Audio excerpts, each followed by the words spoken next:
not a savior smoker, we're here to save the day. We got tips and tricks, reviews and more.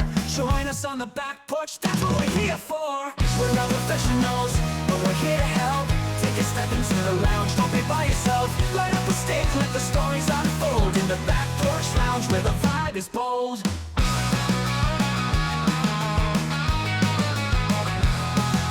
Shy about the shop, no need to fear. We'll teach you the ropes and make it all clear.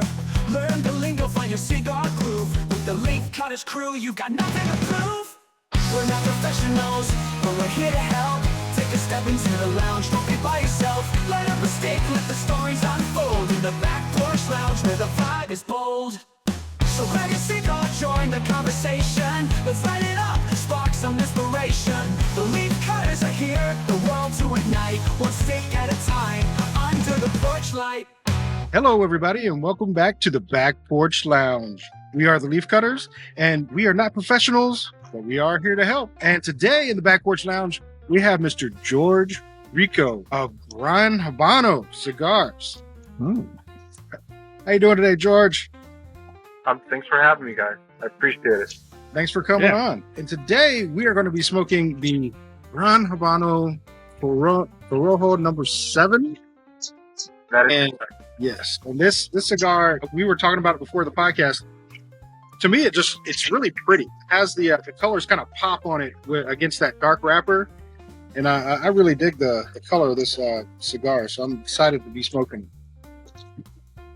But today, as we light up, Robert has a question. Okay, Mr. Rico, you were established in 1995. So where in 1994 did the decision come in to start your own cigars? Well, essentially, it was my father that started the company. Prior to 1995, when the company was formed, we came from Colombia, and my dad was established, and then the cigar boom was probably at its peak at that point in time. And since we were farmers in Colombia, that's when my father decided to start getting into the business of making cigars. My family has always made cigars, but in Colombia, and then we started making cigars here out of Honduras in 95. That's when we formed the company. Very cool. Yeah. So going to that, actually, I was reading that you had more family that were coming from like 1920s Cuba. Well, no, actually, that's a misconception. There was actually no connection. We have always been in Colombia.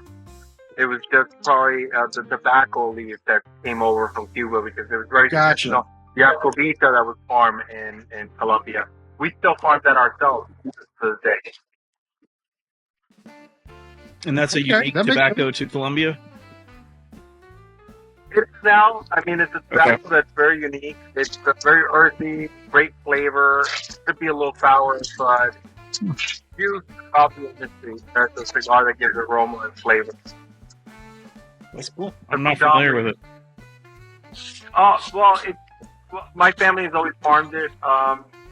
You might have heard it, maybe like black tobacco, but there's some other names to it, but typically it's like dark tobacco. But everybody knows it now in the industry as Cobita, which is the seed that was brought over and farmed in Colombia. Very cool. Very cool. So, I hope that answers your question, Robert. Definitely. Thank you. Awesome. So what we're going to do is we're going to do first light up on this thing. For me, I really like getting attacked by my shade over here on my right-hand side. It's very enjoyable. Makes me feel like I'm on a sailboat. But other than that, the cigar is lit up really well. It has a very earthy tone to it. The taste I'm getting is what I like to call like that old world tobacco. Like it has that really earthy, good taste, and has a probably about a medium to full smoke right now. Yeah, I'm digging. Cigar won't go any farther than probably a medium to full. Originally, the way I've made the blends at the factory were actually our numbers represent the strength. So we go from 1 to 10. Originally, the Corona number 7 was supposed to be stronger than what people know our product as the Corona number 5, which is probably the one that you see out there the most. So I originally intended for this to be a lot stronger, more powerful than the Corona number 5, but as I started to really kind of think about the project, I wanted to maybe make a little bit more of a cigar that had more flavor as opposed to strength. So this takes it's a medium to full. But what's unique about it is actually that wrap that you see out there. This took us 15 years to develop this particular wrapper. Oh wow! Still grow it, but we grow it. It's a hybrid that we're growing in a totally different country that is not known for cigar. And so what makes it special is just that it's a very unique wrapper that yields more fillers and binders, but never enough wrap. We actually only have about from 50 to 100,000 wrapper leaves that come out of our crops. And that's where the Corona number 7 project came about. It's just a really earthy, like you said, somewhat dry fruit, but it's got that mellow, nice and creamy flavor from a real well-aged wrapper. So that's what makes this cigar unique. It's just the wrapper is so scarce from our farms. Nice. How about you, Andy? Well, I think George just used all the words I was going to use. Beat you to the punch. Helps to be the expert, I'm sure. Yeah, sure. I was definitely going to go with the creamy part of that, and it's got that creamy kind of kick, flavor to it. It's pretty smooth to light up, and it lit up really well. And it's got a great draw on it so far. So, we'll keep on smoking, see what happens. Good. Well, I hope you guys enjoy it. So one of the things that we're known for in our factory is we actually weigh every cigar, and we drop test every cigar that we make. If you see our cigars compared to maybe some other manufacturers, we really put a lot more tobacco. They're a lot heavier than your traditional cigars. And so our purpose is to give the smoker a really good enough of time to be able to try the cigar, really develop the slow burner. And that's what I enjoy with my cigars. And that creamy part, hopefully you'll find it in all of my cigars. I really try to make sure that you guys, it's nice and it's like a clean finish and a very creamy finish, but then you get all these other flavors. That's what I try to do as much as possible with all my blends. So far, so good. Awesome. Yeah, so far so good. Good. And I think that's what I was saying with the when I was saying the old world type cigar where it's a lot of flavor. It's not like a punch because it is very smooth, but you get a lot of flavor when you're smoking it. And you don't get that with a lot of newer cigars up front. You usually it has to build up to get to that, what I'm getting right here at the beginning. Well, that's good to If hear. that makes any sense to you. Yeah. Yeah, no, it does. I mean, cigars typically take a little longer. We call it like the cherry, which is 1 inch for it to kind of build up, burn, get the steam going. Because, I mean, a lot of guys don't realize that when you're smoking, depending on your smoking pattern, and when I say that, it means how fast you smoke, you're actually, that heat transfers over to the rest of the cigar. So you're altering the medium and the end of the cigar because you're releasing those oils probably before you get there. And Right. sometimes you want to take your time in smoking a cigar as opposed to really, we all have that one friend that smokes like a 7x70 in like 30 minutes. And Hey, Robert. but the reality is that, so what ends up happening is that you're altering the change of the blend. The way you should do it is a more steady, I like to do, 1, 2 puffs, and then the second one is the one I draw in. And it's only just to keep the light going on, but at the same time, it doesn't really kind of light up the rest of the cigar because you are steaming some of the leaves that you're going to get to. So that would alter the flavor of the cigar. So that's a suggestion I avoid as much as possible, just overheating the inside of the cigar. That's a good Yeah, tip. slow down, you guys. Yeah, Andy's much we all better need at to slow down. slowing down than we are. Yeah. Try. How about you, Billy? Yeah, basically pretty much the same sentiment as everyone else. The light up was really nice. You got those flavors right off the bat. Nice earthy flavor, like everyone is saying. I did get a little spice, but just like a very mild spice. Good creaminess, just like everyone else has been saying. I really like the wrapper on this as well. I mean, it looks pretty. It just has a general aesthetic to it. And it may just be because of the way the color pops on that wrapper on this, but it looks nice.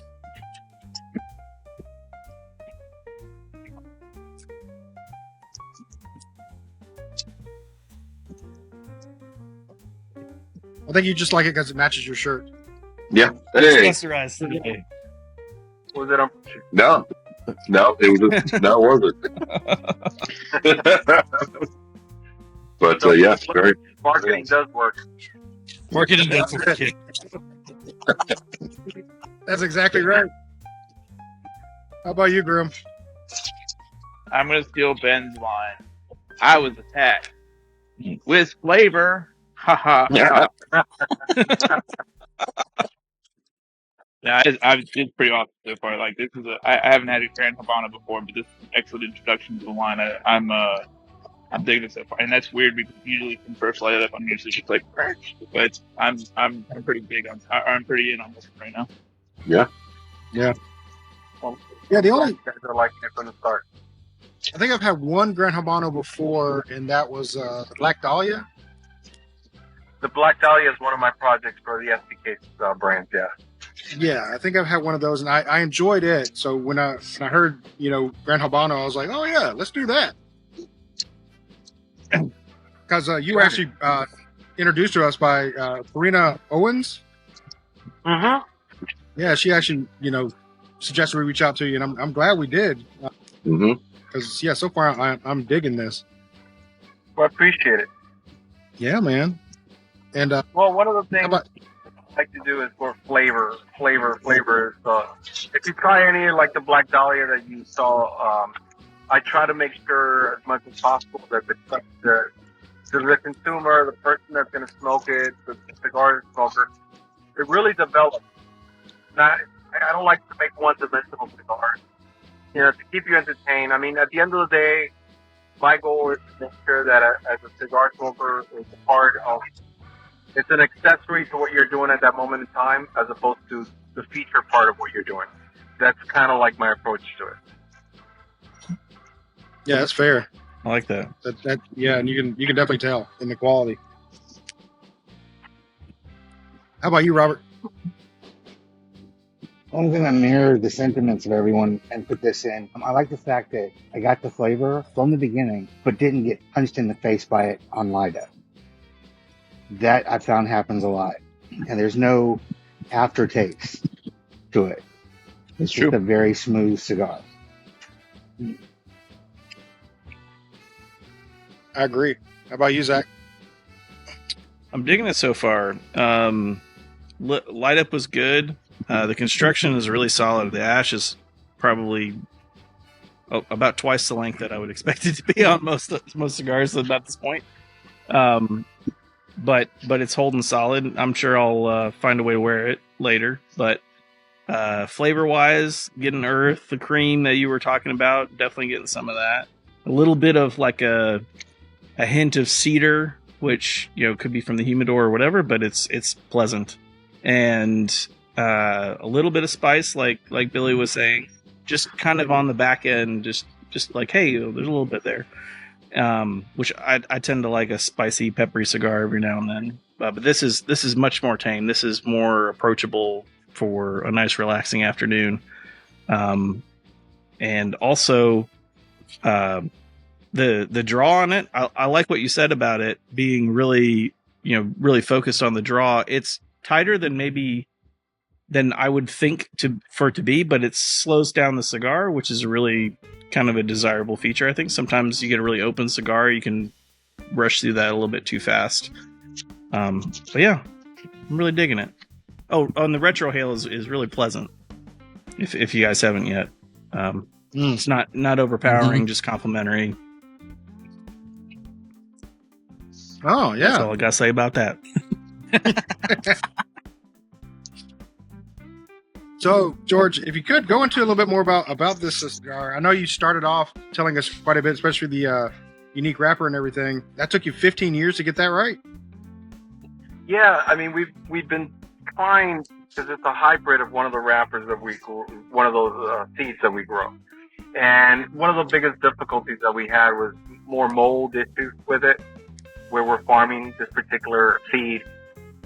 As a farming aspect of it, it was very simple for us to really kind of farm the seed, really develop it, and yield filler out of it. But unfortunately, we could never get it to pass maybe binder. In the last probably like 5 to 7 years, we really started to work more on trying to develop some wrapper out of it.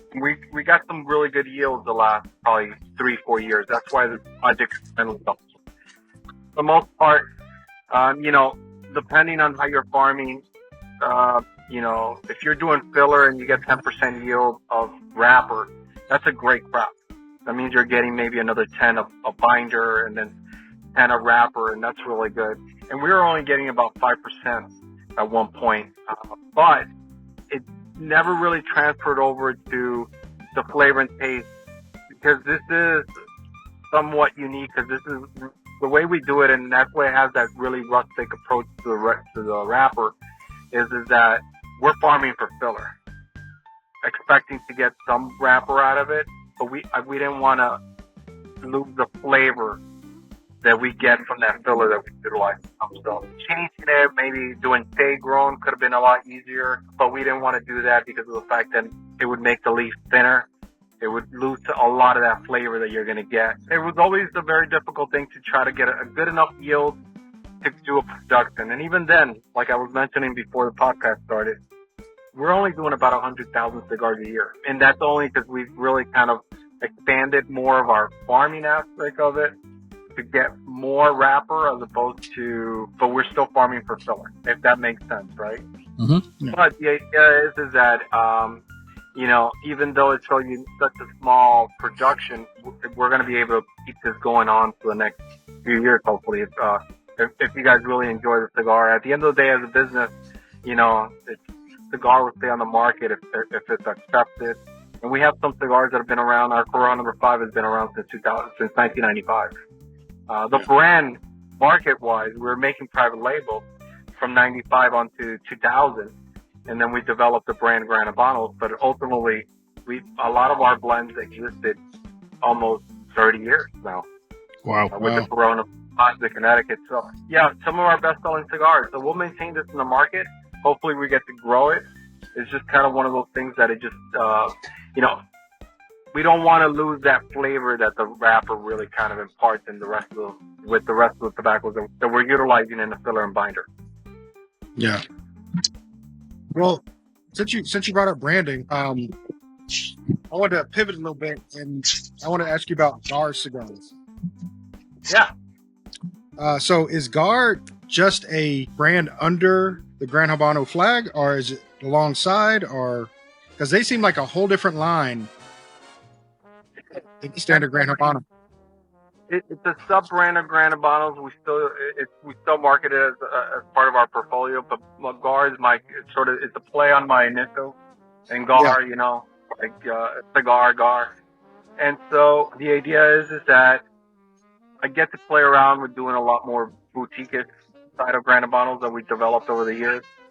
Like the Black Dahlia, which is part of the FPK Gar line, the 20th, the El Enemigo that I worked with Davidoff to blend at their factory, which they're manufacturing for us, but we distribute as my line.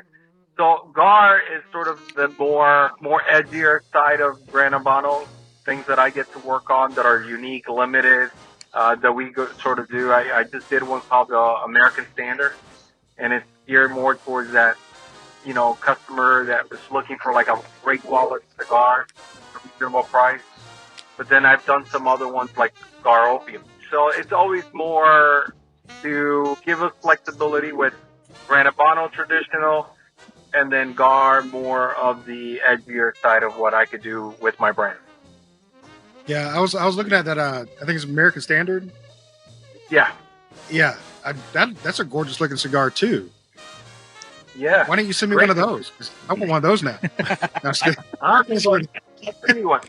I'm currently working actually on a broadleaf version of it because, at the end of the day, my goal okay. is to do an American standard and then use broadleaf as part of it. But this is also kind of, and I tell people I really care about my consumer. I'm a big supporter of the guy that wants to be able to have a smoke once or twice a day, not break the budget. And so that's what Guard Standard came about. You're talking about a 7x70 MSRP 750. Wow. Okay. Yeah. Pretty good. So that was the reason why Guard, came about, the American standard part of it. And then the broadleaf is going to be part of that extension. But it's geared towards guys that, are looking for like a budget, but a really good, decent cigar that you're going to enjoy. And construction is going to be the same as our premium side. It's just, supporting what the consumer is hoping to expect from a cigar at that price point. Yeah, and I was just messing with you about, but it is a good looking cigar. I did want to say that. It's delicious. Looking at the whole line, I'm like, man, you got a whole different line that I hadn't even seen before. Because I was looking through your brochure and everything like that because you were gracious enough to send that over too. And then I discovered all these. I was like, hey, wait a minute. But yeah, they're pretty awesome looking cigars too, man. I think I picked one of those up shop somewhere. I'll make sure my office will send you some. Yeah, look, after, what is it going to be? 28, 29 years, and then next year's going to be 30 for me in the industry. I've had an opportunity on a great Leonard project. I mean, I did start very, very young, working with my father at 17. I didn't start blending until about 21, so we're different. I was the warehouse boy. That's really what it came down to. I'm not gonna say I was doing anything at 17 except for being the gopher. But at the end of the day, I got to really learn a lot of great things along the way. I applied that to all the limited projects that I've done throughout. So was that? I don't know if I read this wrong or not. I don't know if they were just trying to do a play on words, but are you a master blender as well as president of Gran Habano? So I am the president of Gran Habano. Yeah. And I am sort of, people have given me that title. I think I'm just a blender, but I would be considered a master blender. I don't know. I never taken a test, but your slogan hopefully reflect what I've learned.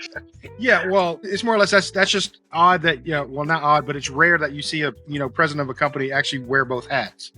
Being the master blender and being the president. Usually one or the other. Either you're marketing your product or you're making your product, right? But if you're doing both, that's pretty freaking awesome. I mean, there's a couple of others in the industry that do it, I know, but it's more rare to see these days, Yeah, I mean, look, I still run a family business, so at the end of the day, it's kind of one of those things where it's true what they say, when you're a company owner or owner of a brand or any business, you wear multiple hats. And at the end of the day, for having grown in the industry, my goal was always to learn to blend. I mean, that's what I really enjoy the most. That I run the operations, yes, but overall, my focus is to sort of develop products that, hopefully beyond the curve or trending with what's in the market that customers are looking for at this moment in time. And that's what I always try to do. Well, I think you're doing a great job. Man. Yeah. I appreciate that. Thank you. I agree. So, rumor has it there's this big show in April, something about cigars and premium cigars. Oh, yeah, it's PCA. Yeah, that one. It's down in New Orleans. And at least 1, 2, 3, 4, 6 out of 7 of us on this call apparently will be there. Poor Robert. Yeah, poor Robert. Excellent. Wow. I'd love to meet you guys in person. Yeah, it's coming up April 14, I believe, or 12. I think it's 12. I think it's 12 through 14. Yeah. 11th. Yeah. I assume that you've been before. Very much so. Since we haven't. Well, I think you guys are gearing up to see some really interesting things. I think you'll see what's coming up in the market, the new products that are going to be launched. I usually come out at the trade show, so it'll be good. And it's a good way to go and really kind of have an understanding of what the premium cigar industry really is. And it's important to differentiate that because we're premium handmade rolling cigars. And we're not a big gigantic industry compared to maybe like machine made, but it's a really nice industry, and I hope you guys have a good time and enjoy it. Oh, We're definitely looking forward to it. And we'll be coming by your booth to say hi. Uh-huh. Hopefully we'll catch you up. Very well. I like that lighter. So, This one? Yeah. What did I do with mine? I was like- Crap. I was about to hold it up. Like, yeah, no, we're brothers. he's going to do a ka-chow. You got to have a ka-chow. Now he's got to drink something. Mine's in the house. The challenge lighter. Ah, There it is. I did. Yeah. So we also heard through the rumor mill, you might be trying to go for on the board at the PCA. That was on the ballot. Voting already happened, and unfortunately, I did not make it onto the board. Boo. So, I mean, things happen, unfortunately. But it's voted by the retailers across the country that are members of the PCA. So Okay. I got an email a couple of weeks back. I was pretty taken back, but it is what it is. We'll be bummed with you, buddy. All right, appreciate that. I say it was a regulation. There you go. Let's start that rumor right now. You heard it here first. It was rigged. George should have got it. I mean, the convention center. Yeah. That's right. And we're just going to abstain and just stand there and smoke cigars right there in the middle of the floor. And protest. But they'll all be Gran Habano cigars. Just for that protest. Well, make sure you come with me to the PCA booth, and we'll do that. Yeah. Oh, I can handle that. That'd be awesome. Okay, I'm done. I had a question. I forgot it. Dang it. It'll come back to me. Well, I stole your follow-up question, so it's okay. You did steal my follow-up question. You jerk. Son of a bitch. Yeah, I wanted to know the difference because I was seeing that you had, premium cigars on your site, but you also have ultra premium cigars. And what distinguishes between the two, I know this is one of the ultra premium, and I know that the one you're smoking is ultra premium, but I saw a couple other ones, which you're smoking the El Amigo. El Enemigo. Enemigo. That's it. Yeah. One of the things with my portfolio is that we developed so many different brands, and then we have in our portfolio a number of years ago, I broke it up with our 4 brands, which is what we started out with, which people recognize as our Connecticut #1, Habano #3, we just got a 93 in Cigar Aficionado not that long ago. Our Corojo #5 and Corojo #5 Maduro are basically kind of our standards when it comes to the Gran Habano line. So the 4 lines, and we have our premium, which you have as an example, like Dahlia that you mentioned, the blue and green. If you guys are looking for a Connecticut with a lot of flavor, that's a great taste cigar. The Zulu line, and our Reserva. And then we move on, and that's part of our premium. And then we go to our ultra premium. The ultra premium really comes to be more exclusive. We age this back longer. We make probably less of it, less cigars. There's more attention to the materials. It really comes down to the selection of the material. We'll go there and, as an example in our barns and what we're growing. We'll select the 10 to 20% best leaves. We'll age them longer. We'll make the cigar. We'll do other selections, and then we make the cigars and age them. So that's where really the ultra premium side of Gran Habano comes in. It's just more attention to details in the manufacture and aging process of tobacco that makes it into those particular cigars. So the first one was the 20th anniversary for Gran Habano. It was celebrating the 20th year of the brand being out in the market. And then we did the El Enemigo, and last year, towards the end of the year, we released very limited the Corojo #7, which you guys are smoking. This year for the trade show, we're going to have a Robusto size of the Corojo #7. And then if you guys come to Manning's at PCA, one of the nights, I think it's Saturday the 12th, at Manning's Sports Bar, we're going to be handing out a Corona Gorda, But this is a very different Corona Gorda of the Corona number 7, which is where I blend all of my cigars. So I usually blend into a 46 ring gauge. So you'll get to taste the blend as how he blended it. And we're going to sample that out that particular night. So we're going to have 2 sides of the straight that you guys are going to try. So you'll get to smoke this one tonight, bigger ring gauge is a 54. And then you'll see what a 46 and what the original blend was blended to in that size, which is a 46 ring gauge. It's a little bit harder to blend because the 46 really limits you in the amount of tobacco that you can put into a cigar. And then utilizing that wrapper and the binder, it really kind of accentuates the flavor of the wrapper even more. I'm looking forward to a That makes Robusto sense. size, or in this cigar. And a Robusto is actually really nice. It's a 5x52. It's a really nice cigar. It's a smaller ring gauge, but like anything, when you're blending it to that smaller size and then you go up a little bit, my goal as a cigar maker is to continue the blend. Mm-hmm. But like anything, the wrapper does sort of lose a little bit of that pronunciation in the cigar because you're going from a 46 to a 54. You're still using about the same amount of wrapper in a 46 to a 54, but you'll get to taste it a little bit more on the 46. So you'll be able to taste that, and you'll see the difference. You'll get to try it. That's cool. Awesome. Yeah. So do that.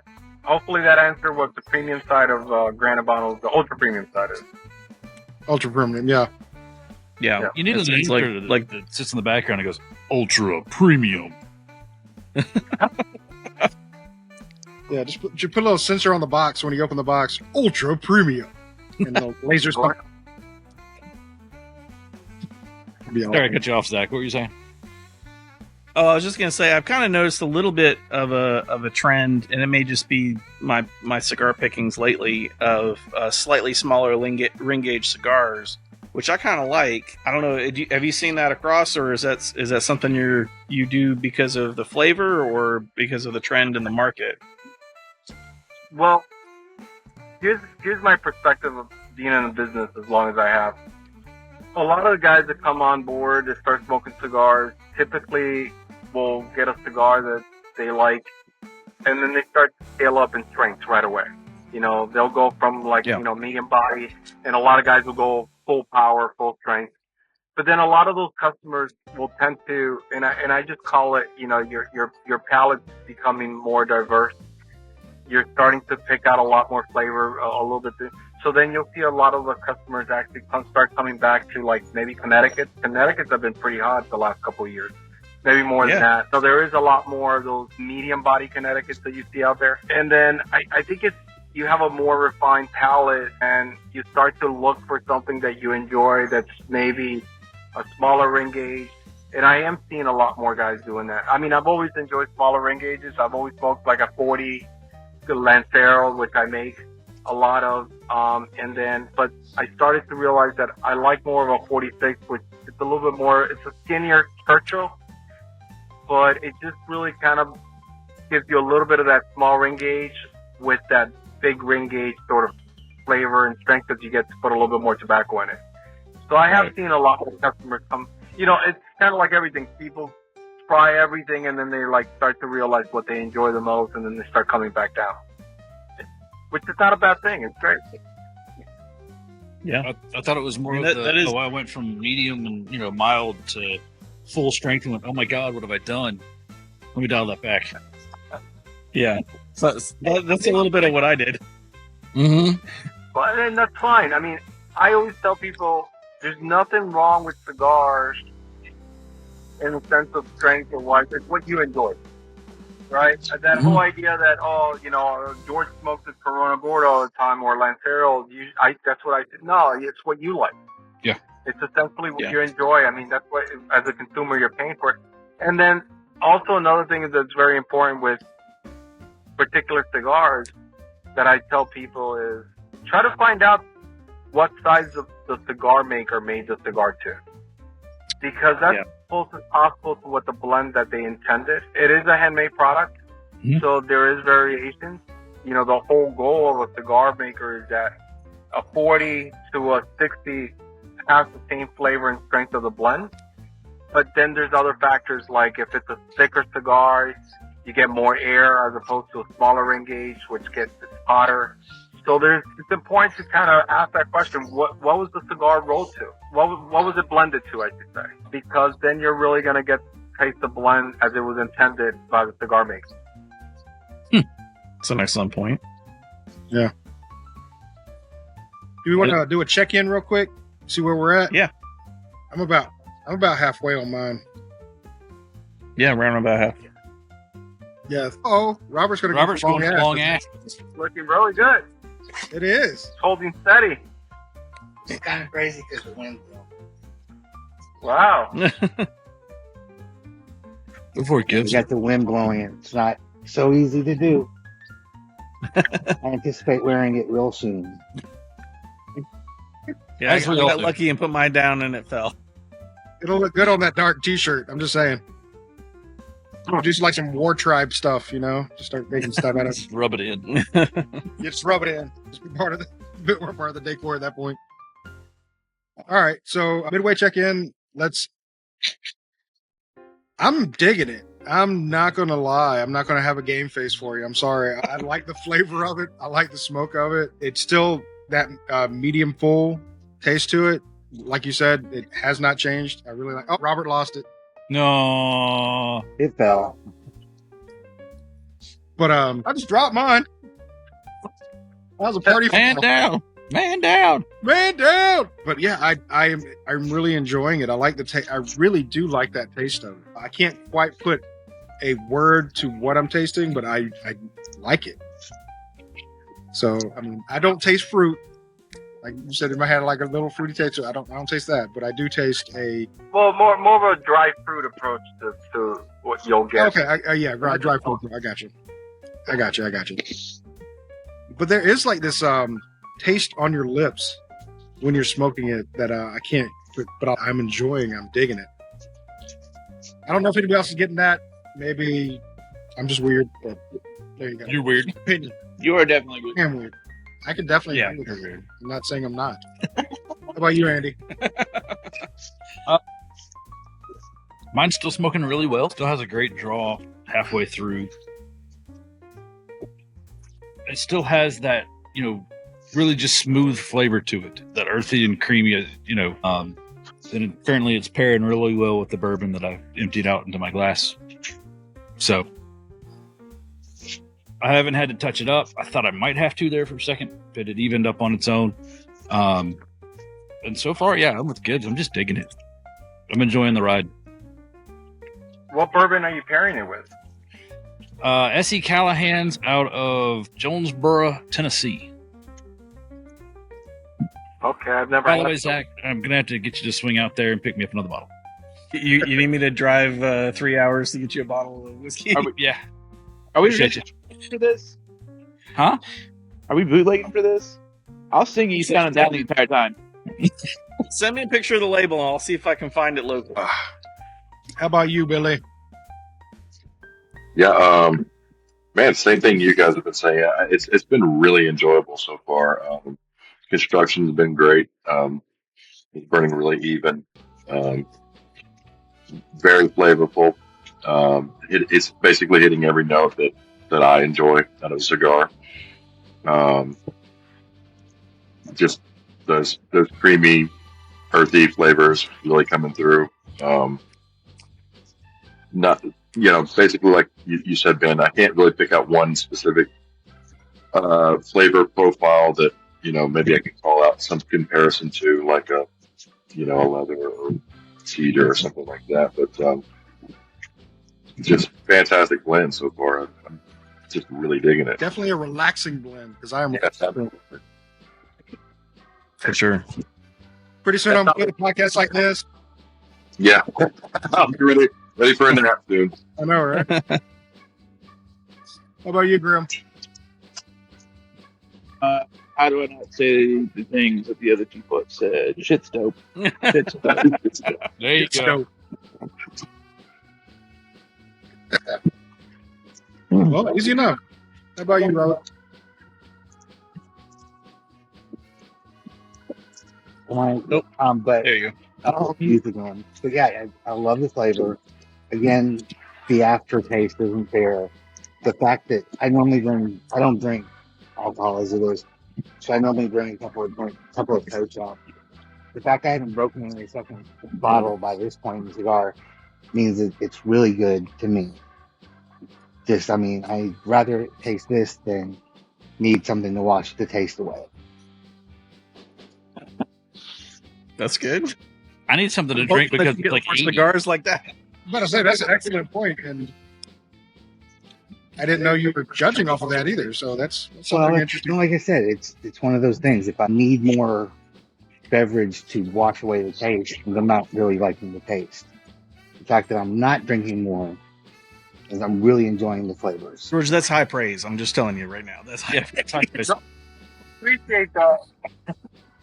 It really is. For the most part, I do get what you're saying, though, because I'm not a big fan of cigars that have that sort of bitter finish at the end, whether it's on the tip of the tongue or on the side of your palate. Yep. So a lot of my blends, I try to make sure that you have like a clean finish to it. For the most part, I try to blend where it engulfs the side of your mouth and the back, be it like a fuller, I don't even know how to describe it, where it just really captures everything of your taste buds, but then when you exhale, it doesn't leave a sour stuff. Because that's the one thing I do not like cigars that have that sort of bitter, or like, even if it's like a smoky finish to it, I don't like it sometimes. For me personally. Well, George, that's what I describe as the film in my mouth. When I get a film in my mouth, it's because of that. When you have that taste and everything. Yeah, and I can't stand it when I have a film left in my mouth from smoking a cigar. It just kind of takes me out of it personally. So I get what you're saying there. Okay. Or it just coats everything, and that's all you taste. Yeah. All right. How about you, Zach? And this isn't doing that, by the way. Not at all. Yeah. Well, good. Yeah, it's really clean. I did get a little bit of flavor development recently. The spice kicked up just a little bit. Again, it's real subtle. It's not overpowering at all. It's very complimentary on the cigar. And I got a little bit of sweetness, which I could imagine describing as like dried fruit, which is really pleasant. Still getting a little bit of that cedar kind of in that same sweetness area, which I'm not good at articulating probably, but yeah, I'm just really enjoying the cigar. It's really doing it for me. So you're getting what I got, which was sort of that, not a charred wood, but it's kind of like a woody sort of finish to it, right? And that's what I get from that wrapper. Yeah, it just gives you that woody, it's subtle, kind of like a bourbon when you just that slight wood, kind of charred wood. Yeah, I look sometimes, and in this blend, I was able to get that a little bit. Yeah. Yeah, so I'm pairing it with a little bit of Buffalo Trace, and it works well together. Yeah, it's not because it's a 80 proof. It's not overpowering anything. It's just kind of working together, really pleasant. But yeah, it's not necessarily like charred oak. That's why I kind of said cedar, because it's a little bit lighter. It reminds me of when you like take a whiff of a new humidor and you get kind of that scent to it, which I always think is awesome. That new humidor smell, old humidor smell, just kind of pleasant. Gets you in the mood for a cigar. So to be a little bit topical here, what cigar would you recommend, George, for sitting in a car waiting for your wife to come out from shopping? Well, I will tell you, this is because I have the El Enemigo with me because I carry humidor in my glove box, a little tiny travel humidor. So I have the El Enemigo. Nice. I'll carry probably around 10 of my blue and green. And it's actually my favorite cigar. I smoke the Corona Gorda. It's just a really nice cigar that I could probably smoke 3 or 4 a day. It doesn't really change my palate. I can smoke one after the other. It's nice and creamy and smoked with the ends and smooth, I should say. So I like that cigar, but I wanted to try something a little bit heavier since you guys were smoking the Corona 7, and realistically, it's the only one I had available. If not, I would have been smoking the blue and green. So if you're your wife, okay. I was about to say, I didn't know if the ultra premium, just made it just that much better, being able to having to sit in the car The weight. No, for the most part, I like my premium side of the cigar. There you go. Yeah. Marketing appreciates your approval. Yeah.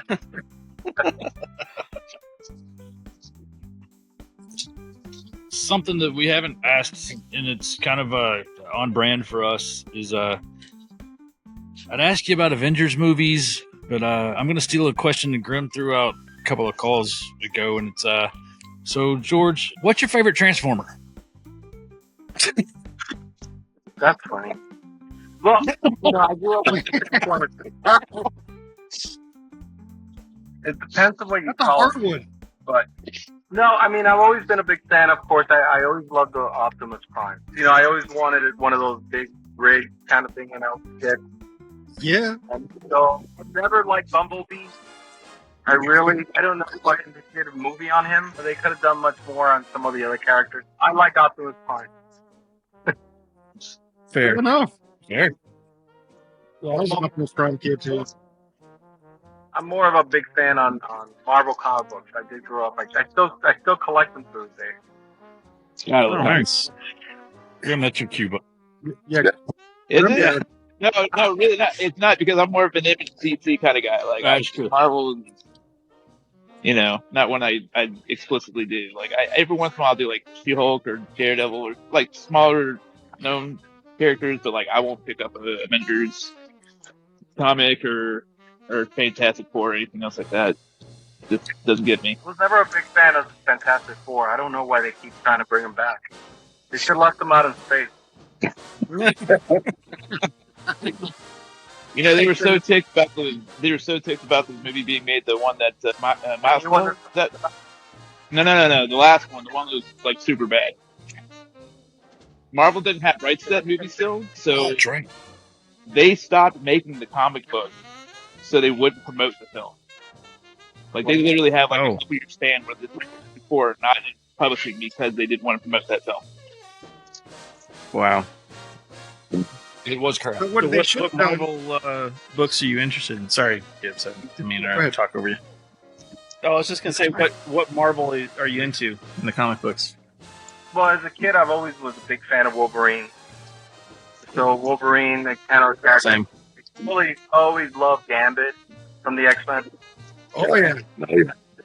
That came out when I was a kid. That was like Morbius. I think it was Ghost Rider. What was it? Sons of Midnight or something? I forgot the name of the book. I still have Midnight it. Sun. Yeah, that was a great book. I wish they would have done more with that. They made a video game. Did they? I didn't know. Yeah, like a couple years ago, it was Marvel's Midnight Suns. It was fantastic. Oh man, I gotta look for that. That sounds kind of cool. What console did it come out on? It was on everything, I believe. Was it on everything? Yeah. 'Cause I have to- too. Sorry. Geeked out for a second. I believe it was on PlayStation guy. So Okay. Yeah, same. We can't all be good. yeah, but for the most part, for the most part now, they select like the. I really am after first appearances, so that's kind of like I don't know. Gotcha. As I get older, I grew up with the books where like, man, I wish I could afford that magazine or had that magazine. It came out 20 years before I started collecting stuff. I've been after the magazine. That's Yeah. cool. first appearances. I think Big I money just too. struck upon the first appearance of Cable. It was like New Mutants '87 or something like that, I believe. Oh, I'm trying to get that one. Yeah, that was New Mutants. Yeah, I just happened to get that, and I think it was a long time ago. I think Costco or what was it, maybe Sam's Club or something. They would sell little bundles of comics, and you would just get what you got, and that just happened to be one of the ones that was in there. I mean, it was years and years and years That's pretty ago. cool. I looked it up later on. And I was like, "Oh crap! I've got the first appearance of Cable. That's really cool." That's a cool one. Yeah, that's a good one to have. But I was going to go back to what Grim was saying about Transformers not doing the comic book. What they should have done is just pivot to Transformers and My Little Pony and did that a little bit more in that section. That was a good comic. It wasn't. I don't I understand can't. it, dude. Yeah, loved you it. gotta love it. It was great for me. I was No, that's horrible. I think more Transformers and Yeah, let's not crossover everything. Yeah, and the bottle. Airbrush, yeah. They shoot stuff out of their stomachs. I would appreciate that more. Right. It's like the Transformers need Energon, but they take the Care Bear Scare instead to energize them. So Like powerful. get back and putting them into like a duck press. So you get the energy. Makes perfect. I could see that. Love it. Great. I'd buy that one. Shit.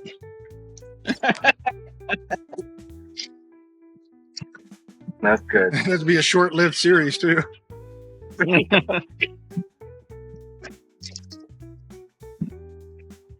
First one, Megatron just throws them all in there. That's funny. But yeah, I agree with you. With the when I was a kid, Optimus Prime was the end-all, be-all. He was awesome, loved him. But now that I'm older, I'm like, I kind of dig Megatron and Starscream Yeah, maybe or some stuff. Yeah, Well, that was always my thing. Oh, go ahead. No, go ahead. I was just going to say that was always my thing. I think I learned really early on that, you know, no matter what happened in the cartoons, the good guys were always going to win. So at some point, I got to the point where I got tired of that. So I started rooting for the Decepticons. So, you know, I was like, well, I already know what's going to happen. Damn it. We need Megatron to win one. So I always liked the one that had the dog and I don't know, one that turned into like a walkie-talkie or something like that. Soundwave, yeah, he was a cool one. He's my favorite. that voice. He was- It's cool. Yeah, I thought. oh yeah, the Sound voice like is I always pushed for like in G.I. Joe. I always wanted the other ninja. What was his name? From Cobra to win against Snake Eyes. Yeah. Shadow? I can't think of the name. Was it Shatterstar? Yeah, Shadow. Shatterstar? No, Yeah, something like I think it that. was Shadow. Shadow Star's a game. I think it was just Shadow. Yeah. I think Andy's right. We'll have to look it up later. Go ahead and fact check us in the comments because we don't freaking know. We're losing nerd points immediately. So It's how's been it a while. this person? Oh shit! But if you're talking about GI Joe, I used to always cheer for Sergeant Slaughter because he was one of my favorite wrestlers. Yes. yeah. I loved him in wrestling, he was so I'm good. like, I see him in my cartoon, I'm cheering for him. Didn't would they have actually Mr. be a T in good- a show like that? Mr. T? Yeah. I think. Yeah, didn't they have him in a show like that too, where it was like it was his original show and Mr. There was something. There was some sort of cartoon with Mr. T in it, but I don't think There was a Hulk Hogan, Mr. T. an 18 cartoon. I don't know. There was a wrestling cartoon. There was actually with all the wrestlers in it too. I looked it up. It's Storm Shadow. So, there you Storm go. Shadow. Storm Yeah, Shadow. the white ninja from the Cobra. Okay. The nerds are settling down now. That's good. Good. We've self-corrected. Drop the stones. It's Storm Shadow. We looked it up. Yeah. Hey, does That's right. this look right or Sure. Nah, I can't tell, man. You're Yeah, you're a little, it is a team cartoon. You're right. yeah? oh no shit. I didn't know there was a cartoon on A-Team. I didn't Should either. have known. It'll be on your Plex later, Billy. I remembered an animated Mr. T, but I don't remember what it was from. Yeah, I couldn't remember it. I couldn't remember if it was from wrestling or if he just showed up on Actually, Yeah Joe or what. I think he was on an episode of Scooby Doo. Now I'm thinking about it really hard. Yeah. Yeah. Everybody was on. Say any relevant pop culture icon was on Scooby-Doo. Mhm. They used to have Sonny and Cher was from Scooby Doo. the Oh, basketball Harlem team. Globetrotters. Yeah, Yeah, Harlem yeah. Globetrotters. Yeah, that's still one of my favorite episodes. Because they were so goofy. They were so goofy on that episode. It was so good. It actually made me actually want to watch basketball. which I am not a sports fan by any means, by any sport, but that one actually made me want to watch basketball when I was a kid. George, you're in Miami, right? Yeah. How many other? Because I doing research on occasion, around cigars. You have any idea how many other cigar manufacturers are in like the Miami area? Because I mean, the ones that come to mind are like you and you come to mind, and then of course you've got Drew. At one point was in Miami, and those are the two big ones that come off the top of my head. But I know there's more than that. So they were up for, but for the most part in Miami, you have about, I would have to say 75% of all cigar makers are in Miami, actually. Oh, no shit. Yeah, within where my warehouse is, which is in Doral, you'll probably have about, my father's there. So ultimately, I think you have about, I would have to say about 5 within 5 minutes of my warehouse. Just 5. I can't remember the names, but I know, well, that's why my father, myself, what's the name of the other one? It's a European brand, I can't remember. But yeah, there's this many. I mean, I think there's probably about 75 major cigar manufacturers if you include like boutique lines, and I think like 58 are in Miami. Something like that. Wow. Wow. Yeah. That's a lot. It's the proximity to Central America, the Caribbean, so everything's a lot easier for us to bring it in here. I mean, there is a Cuban culture here, and a lot of those makers are Cuban. So, this is sort of, Miami is predominantly where all the Cuban families that are in cigar making are here as well. So there's quite a lot. So in other words, if they didn't go to Ybor and Tampa, they stayed in Miami. Yeah. I mean, the new sort of cigar industry, because if you go back to like Ybor at one point was the biggest cigar maker outside of Key West. At one point, Key West was the biggest cigar maker in the U.S., then Tampa. And then prior to that in the U.S., you would have to go to Ohio, where there was about 1,000 brands over 100 years ago. The Two Rivers, like, wow. Yeah, there was a lot of the brands that were years ago were mostly all within that region. Wow, that's kind of an odd for Ohio. That's interesting. Well, riverboat transportation is, we lost him. We did. And his phone overheated. Who's got the funky phone? Phone away from your system. Hey, while he's reconnecting, have you guys seen my new travel humidor? I know Ben. What you got, man? Oh, that's awesome. Nice. Hey, he's back. Yeah, I got it for $1. Found Fortunes, and I was like, for $1, I can run around with a sizzle. It'd be fine. You can dazzle me all day if you want for a fucking $1. I'd buy that for $1. I'd buy that for $1. Sorry, Georgia, I saw you drop there. But okay, so we're thinking. Zack brought up a good point. Ohio for the Mississippi River, running up to it was probably easier to transport and distribute from there. And George is gone again. His phone's got tired again. His phone's pulling the plywood. It's 83 here. I can imagine what George's weather's like. Oh yeah, Stupid technology. Georgie, are you okay? Are you okay, Georgie? Graham, almost. I want to get it sooner or later. I'm in the lead, so that's all that fucking matters. You are. You're way in the lead. Can you guys hear me? Oh, There you go. Hear you. Welcome back. third time's a charm. There you go. They told me to close the app and come back. So We can't hear you again. We spoke too soon. Damn it. no, This will be fun to edit later. I know it's gonna be awful.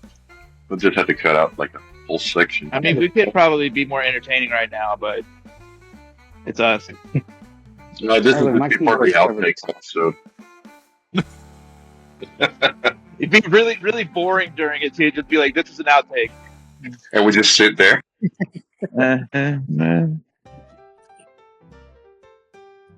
Can Get it. I was just assuming, George's wife came back and was like, "Are you still on that damn interview?" Fuck, there's two of them now according to my screen. Yep, same here. Hey, but I think we can hear him now, though. Can you guys hear me? Damn it! No, He's yeah. that's a delay. There's a delay, though. It's okay. It's all right. Can you guys hear me? We can work. We can work with the delay. It's okay. I'm sorry about that. Guys. Bringing up that Ohio was the no, man. Like I said, we thought that all your good. wife came back and she was like, "Why are you still on this damn interview? Get off the interview Working it. now."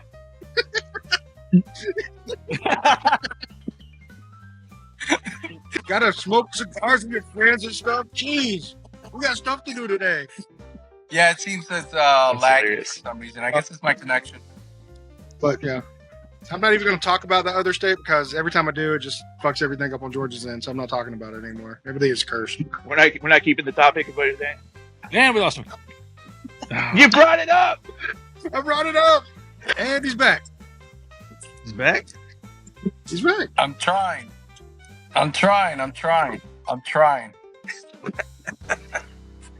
You're trying so hard. It's a delay. Appreciate the effort, sir. We appreciate it. Apologize. I have full bars. Everything's fine. I just don't know what the connection is. Oh no! Damn it! Some give it 5 minutes. This is going to be the longest outtake. That's okay. I got plenty of cigars to smoke. Worst comes to worst, I'll add a bit.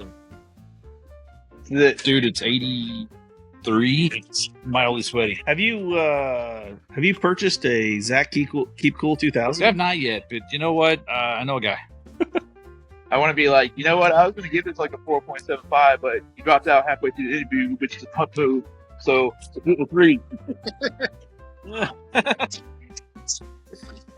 Hey, but that's a 3 out of 5. Come on, you're halfway there. Yeah, I don't give anything lower unless it's just bragging for bad. Like, I feel like I'm being insulting at that point. I'm lashing out with a 3. I'm being hurtful with a 2. Wait. Mate. Oh. Okay. It keeps kicking me out for some reason, guys. And he's back? Potentially. Audio's maybe. No. I've been trying to lip read him this entire time. I want to know if he's saying the same thing over and over again. Yeah. Like he comes back and says, "All right, I gotta say it again." Fuck. All right, guys, good to see you. Yeah. But I told him by like 7 times, he just won't let me go. She's like texting. Can we leave now? Can we go? Are you ready? So while we're waiting on him, this cigar is really good. Yeah, That's it's it. good. Shit's dope. Yeah. I'll stick with my assessment. Yeah. Shit's dope. Shit's dope. I already know where I'm rating mine. I mean, I already gave away that I'm doing a 3 because he backed out on this, but whatever. Would have rated higher if you loved me. Doing okay with that, Robert? A-okay. I'm kind of surprised he's still smoking. Usually by this time for my cigar, he's done. Yeah, you're basically there.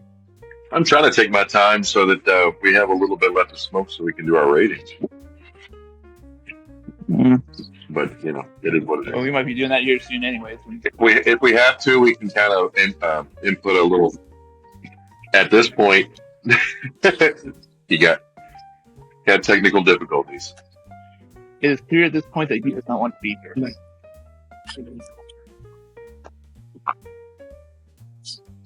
George is not able to join us on the. He's connected to the Bluetooth on his car, right? Yeah, reboot the car. Yes, seriously. I've had to do that before.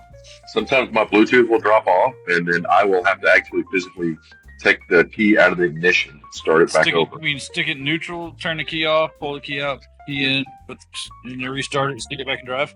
Open up your car door just to make sure everything turns off. Yeah. While you're doing 70 down the interstate, Can you guys hear me? No big deal. nothing to it. Okay. I think it's his phone overheating. So Can you we'll guys see hear what me? we need to. I hear you. Edit this You hear heavily. I'm back. I think. Yeah. You're back. I hear you back, but I don't see anything. It doesn't show that you're there. Oh, So you can hear. I see you guys just well. Yeah. Yeah, I can hear you. I can Just- hear him. I got AC Can't blaring. hear me either. Yeah, you sound I good. got on the phone. So hopefully you can hear me. Oh, the rest of us have to leave now. That's right. Technology, sure. We're here. I can see why people live in the backwoods now. It's pretty awesome. Yeah. Shit. Wait a minute. Something just happened. Did we lose Yeah, Ben dropped He out. dropped. this broadcast today? What is this? But if you guys can hear me, Drop. Just to spite me. I do hear you. I just all it right. doesn't show that you're there though. That's odd. I can see both. There's only 3 of you now. This is so weird. Are we haunted? Just a little bit. Is this a poltergeist? We have a haunted. Are we doing a poltergeist where like instead of the TV screen it's our laptop screen or whatever? Yeah. And we're about to get sucked in and If it goes fuzzy, I'm leaving. This is new age poltergeist. Billy. Why? It's Billy. This whole thing has gone to shit. Oh, You did say eventually it would, fall off the rails. So here we are. Yep. Here's the rails. You just jumped over it.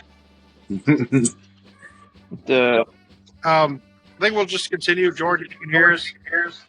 Yeah, I can hear you guys Great. just fine. Just gonna, kind of continue on. Just say there's kind of technical difficulties, and your wife told you to get you off the podcast right now if you want to go home. Gotta go. You gotta go. This is stupid. but final notes on the cigars. I'm gonna have to say, it's been good, start to finish. Has a great flavor to it. It's one of those that now if I do see it in the stores, I'm gonna pick this one up. I like it, man. It's also got me curious about the number 5 that he was talking about, so I'm definitely gonna try that one as well. But it's a solid smoke, really solid smoke.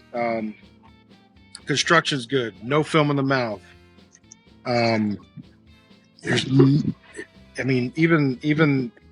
looking at it, there's like no tar buildup on it whatsoever. It's a solid, good smoke, man. I'm going to break out the pick in a second because I'm not going to let this go. This is going to be all the way down to the nub. So it's going to get a solid rating from me. It's going to be probably a 4.75, 4.8.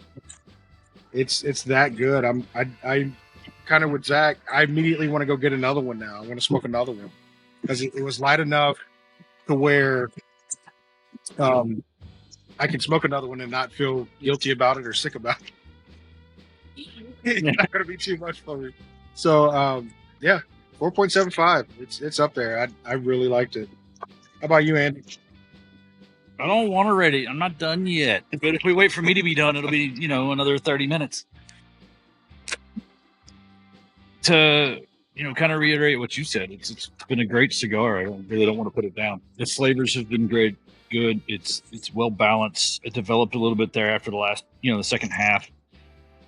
A little more of that earth and cream, and yeah, I'm with Zack. Even a little pepper there. I think I pick up the pepper more on the retro. But the construction's been great. I had to relight mine because we were too busy yapping, and I let it go out.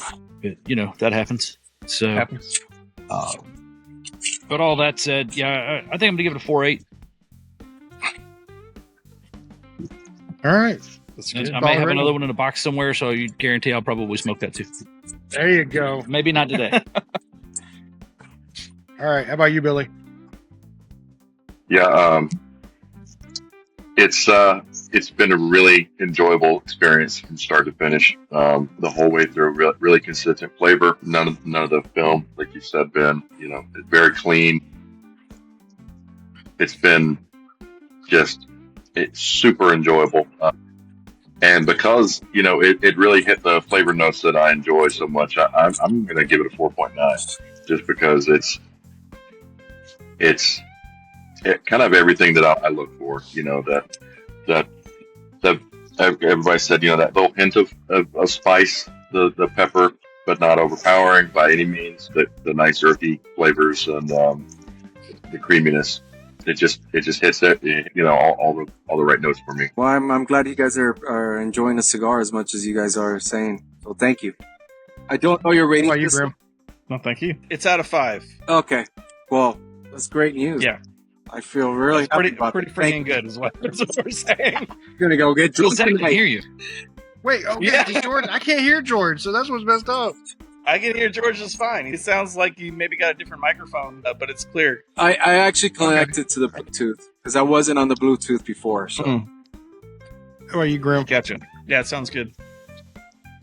Dear spirit of George, I come to you today to tell you, damn you for making such a delicious cigar.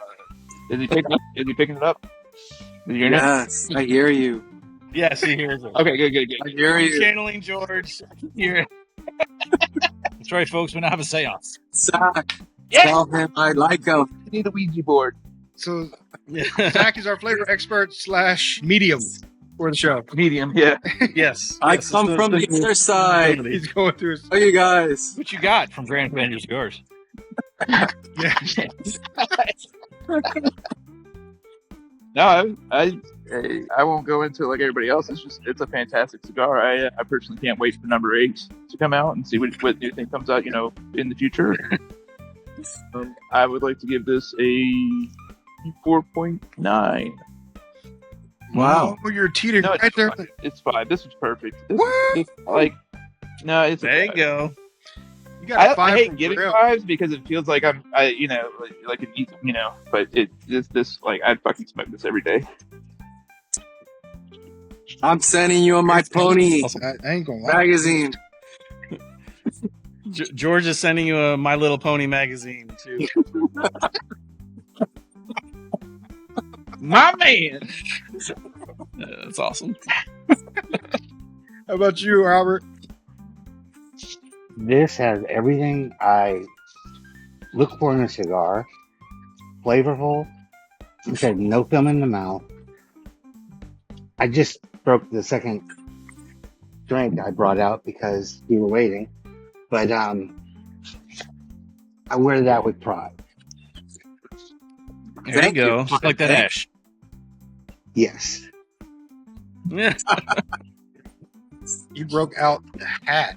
That's how impressed he is. That's Yeah. awesome. All Did right. you give it a rating, Robert?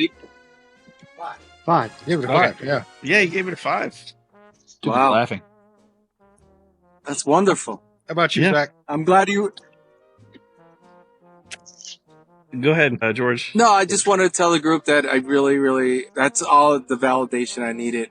I really appreciate the fact that you guys enjoyed it. That's the reason why I make cigars. I mean, ultimately, it is a business, but you know, It's really weird watching his head bounce because I I'm just like, oh my god, he is I talking to a ghost. He's talking to a ghost. He's making the the validation. up. Can't hear George. Just like his tasting profile, he's making up this track too. Oh, jeez. George appreciates the positive sentiments, and he says that his life is better for being on the Leafcutter podcast. Thanks, And man. Rex. Maybe that's a See, that far was stretch. He didn't say. That was true. That wasn't made up. Yeah, sorry. I don't know that what you actually said. I may not know until it uploads. So wait, they Yeah, can't hear me. they'll hear They it can't later. hear me at all. Yeah, I think I might be the only one who actually can hear you. Wow. Billy can hear him. So Yeah, maybe Billy. Are you auditioning for The Conjuring? yes, Good film. Like, Oh man. Well, I'm gonna go ahead and give my review. So the sweetness picked up a little bit more in a really pleasant way. The spice turned into a really pleasant tingle in my mouth, which is really enjoyable. And yeah, this is a. I was not familiar with your cigars, but you've made at least 6 new fans. I think I can speak for the rest in that respect. Amen. And I'm gonna give it a 4.9. This is excellent cigar, Thank you. and I'm definitely going to recommend it to other people. I really appreciate that. Thank you. Absolutely, man. This has been a You're very welcome. I'd recommend it to my local tobacconist, but he's already said that he was going to release it, when he got back from PCA and decided that he couldn't wait, and so he went ahead and put them on the shelves like last week. Oh, nice. nice. So there you go. You got Louisiana representation. Right. So I'm going to let Zach kind of translate for us, because I know that Do you want the lottery numbers? you're going to be at PCA. We're going to be at PCA. We're definitely going to meet up. He asked if you want to know the lottery number. Yeah. Please, right now. In India. Go ahead, George. Give us lottery number. The state or beg of or Technology. At least it turned out. We're all over the country, so you got to go Powerball. Yeah, it's got to be powerful. Powerball. Can win. Yeah. 22, 24, Powerball. Yeah. 37, 43, 22, 24, 37, 7, 43, and 7, 8. Hike, and 8. There you go. I was hoping he's going You to. heard it here I was thinking first. he was going to break out the lost numbers. There's going to be 4, 15, 16.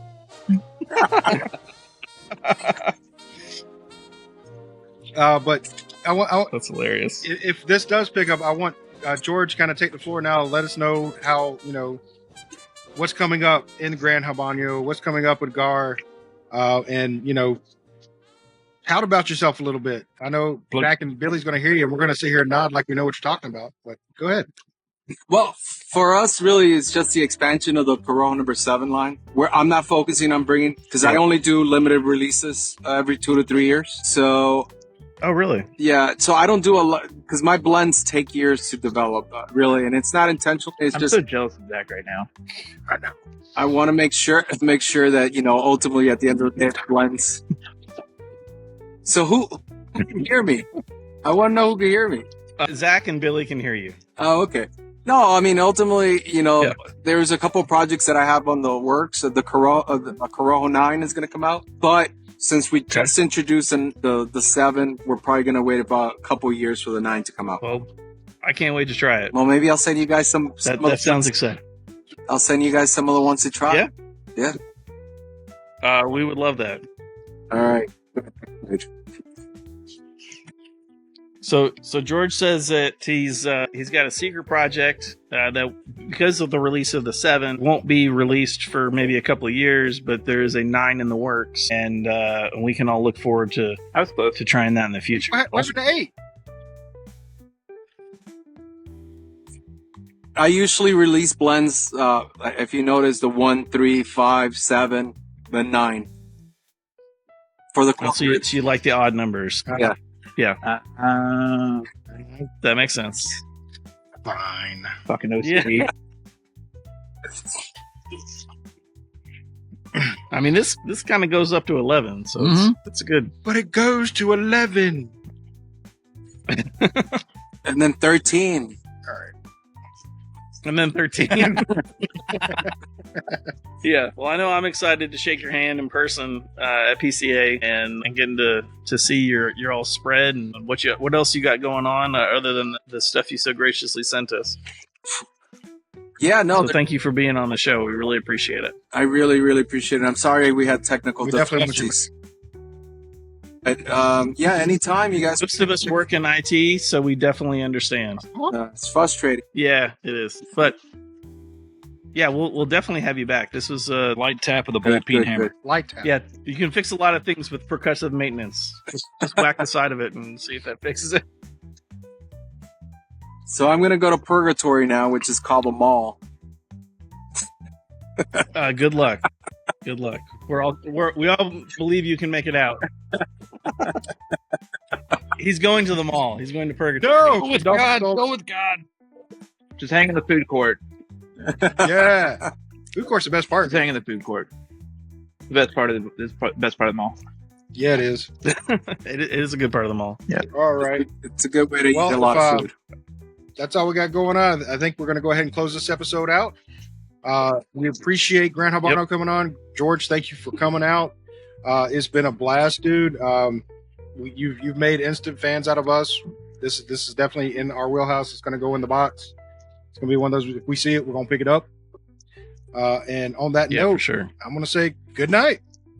Good night. Good night, guys.